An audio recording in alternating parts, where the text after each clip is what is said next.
Olá, sou Dair Santos, corretor de imóveis da 360SI, Imobiliária Digital, e nesse vídeo eu quero apresentar e mostrar para vocês 5 erros comuns nas locações residenciais, locações de imóveis. E esse vídeo é principalmente para quem é proprietário de imóvel e tem imóvel alugado, para quem é inquilino e para você que é corretor de imóveis também talvez esteja buscando aqui conhecimento. E a ideia desse vídeo é justamente isso, transmitir conhecimento, gerar conhecimento para que a gente saiba qual é a maneira certa e correta de fazer os negócios. Inclusive, desses 5 erros, 3 deles são contravenção penal. Então fica muito ligado que você pode estar cometendo uma contravenção penal e nem sabe. Então vamos ao primeiro erro muito comum, que é não fazer análise de ficha. Nós chamamos análise de ficha, que é o nome mais comum hoje, né, chamado pelas imobiliárias, pelo pessoal que trabalha com as locações, mas ela nada mais é do que fazer uma análise do inquilino. E essa análise envolve consultar o CPF dele, ver se ele tem alguma restrição, SPC, Serasa, protesto, esses tipos de problemas que o inquilino pode ter. Daí você já vê um pouco do histórico, se ele tem uma capacidade de pagamento, essa é uma das maneiras. Também outra coisa, outro requisito que geralmente as imobiliárias ou até proprietários é interessante procurar é saber se esse inquilino ele tem a capacidade de pagamento daquele aluguel. Ou seja, comprovação de renda, seja com olerite, com declaração de imposto de renda, ou até mesmo esse inquilino ele pode ter imóveis alugados em outros lugares, em outras cidades, e aquilo ali pode comprovar, compor a renda daquele inquilino. E quando eu digo inquilino, pode ser 2 inquilinos, né? Geralmente é um casal, né? Uma família, às vezes até um filho ajuda a compor a renda, enfim. A ideia central é fazer uma análise do perfil socioeconômico dessa família ou dessa pessoa para ver se ela consegue pagar o aluguel mesmo, se ela não vai se apertar, se o valor do aluguel não está acima do seu poder aquisitivo, tá? Então essa é a análise de ficha.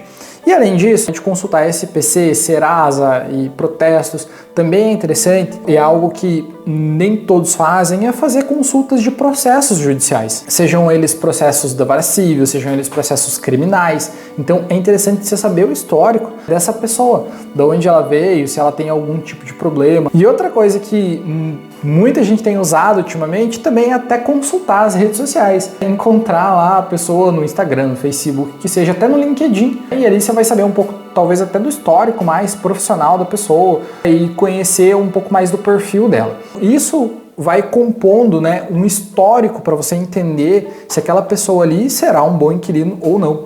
Então isso é análise de ficha, tá? Como eu disse, não tem uma regra exata de como deve ser ou o que você pode analisar, mas quando você junta essas informações, você consegue ter mais previsibilidade, né, de problemas futuros que você pode enfrentar ali com aquele inquilino. Então, resumindo, o primeiro erro é não fazer a análise de inquilino. Isso pode te gerar um grande problema. E você não vê antes quem é essa pessoa que você está alugando imóvel. Você fazendo essa consulta, provavelmente você vai encontrar um bom inquilino. A análise de ficha ela é primordial para uma boa locação, tá? Então esse é o primeiro erro. O segundo erro muito comum é não fazer vistoria do imóvel. E quando eu digo vistoria, vistoria de entrada e vistoria de saída. A vistoria de entrada é lá no começo do contrato do aluguel e a vistoria de saída é quando o inquilino está saindo do imóvel e na finalização do contrato. E a vistoria de entrada nada mais é do que um documento onde vai estar escrito todas as informações do imóvel, das condições de como está o imóvel, e lá tem que estar escrito em detalhes, né?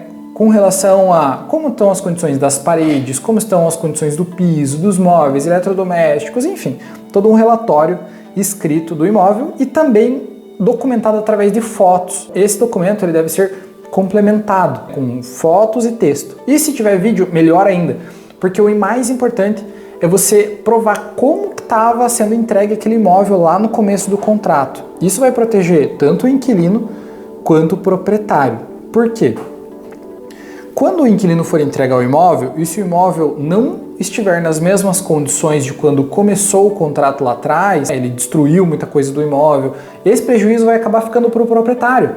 Até um caso específico, esses dias eu estava falando com um proprietário que levou um prejuízo de R$5.000 aproximadamente, porque teve que reformar o imóvel novamente depois que recebeu o imóvel do inquilino dele e ele não fez vistoria de entrada. Ficou com prejuízo ali de R$ 5.000 aproximadamente, porque teve que pintar o imóvel, teve que fazer uma pequena reforma no imóvel, trocar algumas coisas ali que tinham sido deterioradas, destruídas. Então tá aí a importância, tanto para o proprietário, para não tomar esse prejuízo quando ele recebeu o imóvel, e também para o inquilino, para não ser cobrado indevidamente. O inquilino pode ser que tenha entrado no imóvel com alguma coisa quebrada ou destruída e não foi documentado isso. E depois o proprietário pode querer cobrar ele depois e daí ele acabar sendo aí prejudicado porque não foi documentada a vistoria. Ela não é obrigatória nos contratos, mas é uma forma de você se proteger. Lá na lei do inquilinato, na lei 8.245 de 1991, lá no artigo 22 diz assim: o locador é obrigado a, o inciso 5º, fornecer ao locatário, caso este solicite, descrição minuciosa do estado do imóvel quando de sua entrega, com expressa referência aos eventuais defeitos existentes. Então, a vistoria ela não é obrigatória, mas se o inquilino exigir, sim, é obrigatório. Então, concluindo aqui o segundo erro, que é não fazer a vistoria, isso aí pode trazer prejuízo tanto para o proprietário quanto para o inquilino. Então, é um grande erro não fazer a vistoria de entrada e de saída, tá ok? Então a gente vai agora para o terceiro erro. E o terceiro erro muito comum é a dupla garantia no contrato de locação.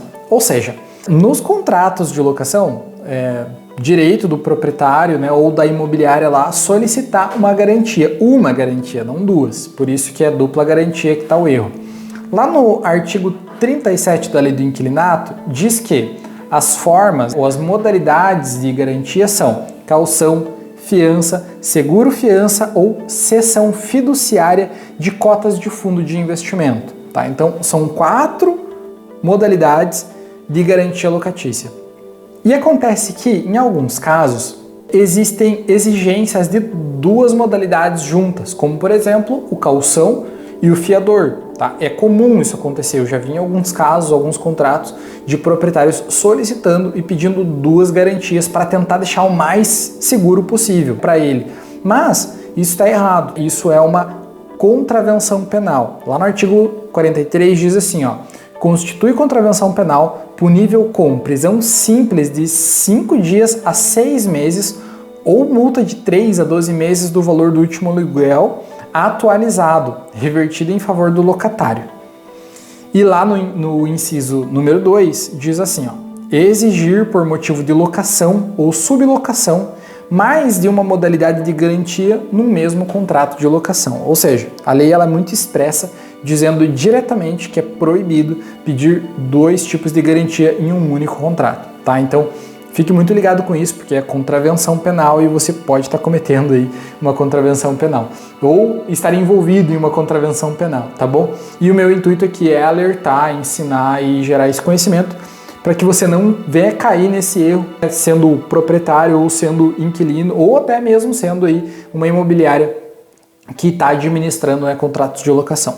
Quarto erro muito comum é a cobrança antecipada de aluguel junto com uma garantia locatícia, tá? E eu vou te explicar o porquê.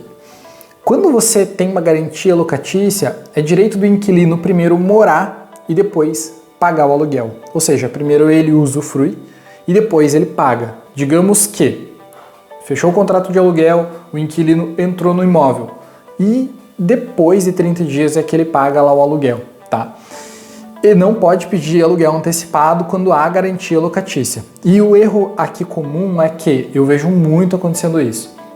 Os proprietários, em alguns casos, pedem uma garantia, que é caução, mais o pagamento antecipado de aluguel. Isso é muito comum no mercado e está errado. Também é contravenção penal. O raciocínio, no caso de pagar 30 dias depois tem a garantia. Então mora e daí paga. Só é possível cobrar o aluguel antecipado quando não existe garantia locatícia. Então é outra modalidade, outra forma de você alugar o imóvel que é sem garantia nenhuma. Aí você pode cobrar o aluguel antecipado ou pagar o aluguel antecipado quando não há garantia locatícia. Exceto quando existe a locação de temporada, que daí ele já não se caracteriza como um imóvel de locação residencial e ele é temporada para outra finalidade de lazer, enfim, tem um prazo específico, tá? Mas eu não vou entrar nesse assunto, nesse mérito. A ideia aqui é só falar que a cobrança antecipada tá errada quando tem garantia locatícia. Bom, e a gente está indo para o quinto e último erro muito comum. E se até aqui esse vídeo já te trouxe alguma informação nova, algo que você aprendeu e é legal, escreve aqui embaixo para mim nos comentários, né, o que você já aprendeu de legal aqui, ou se tem que corrigir alguma coisa. Talvez você está até revendo aí teu contrato de locação, sendo como proprietário, como inquilino, né? Compartilha aí o que você aprendeu também aqui. E também, se você tem algum amigo que tem imóvel, que é proprietário de imóvel, que aluga, manda para ele também para ver se ele tá certinho lá e não tá cometendo nenhum desses erros. E a gente vai pro quinto erro muito comum. E o quinto e último erro é o pagamento integral do condomínio pelo inquilino. Então é muito comum, né, o inquilino se responsabilizar pelo pagamento do condomínio e ele pagar a fatura integral. Né? Geralmente vem aquela fatura da administradora que vem lá descritas as taxas, né? Água, luz, condomínio, segurança, jardineiro, enfim, todas as taxas que o condomínio pode ter. Só que alguns custos são de responsabilidade do inquilino e outros do proprietário. E isso tem que ser distribuído, cada um com a sua responsabilidade. Esse erro é um erro comum demais, do inquilino pagar a fatura toda, sendo que alguns desses gastos ali seriam de responsabilidade do proprietário.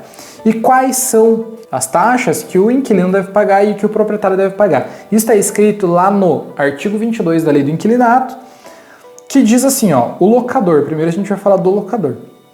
O locador é obrigado a, e daí no inciso 10º, diz assim, ó, pagar as despesas extraordinárias do condomínio. É responsabilidade do locador pagar as despesas extraordinárias. E o que são as extraordinárias? Aí no parágrafo único, ali ainda continuando o texto, diz assim, por despesas extraordinárias de condomínio se entendem aquelas que não se refiram aos gastos rotineiros de manutenção do edifício especialmente. Tá? E daí alguns dos exemplos aqui. Obras e reformas, indenizações trabalhistas e previdenciárias, instalações de equipamento de segurança e incêndio, ou seja, aumento de infraestrutura no condomínio.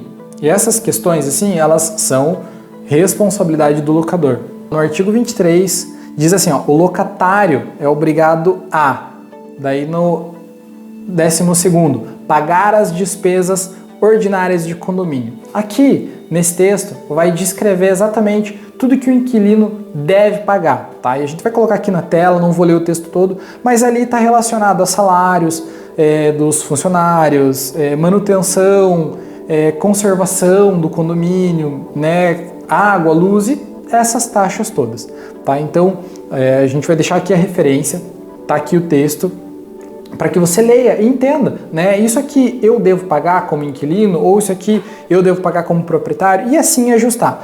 A ideia desse vídeo, ela é trazer informação, né, para você que tem contratos de aluguel, para você que é inquilino, talvez corrigir possíveis erros que você tenha, né, para que faça as coisas da maneira certa. Nós acreditamos nisso, né, fazer a coisa do jeito certo. Então essa é a ideia desse vídeo, tá? Espero que você tenha gostado, espero que tenha contribuído com você.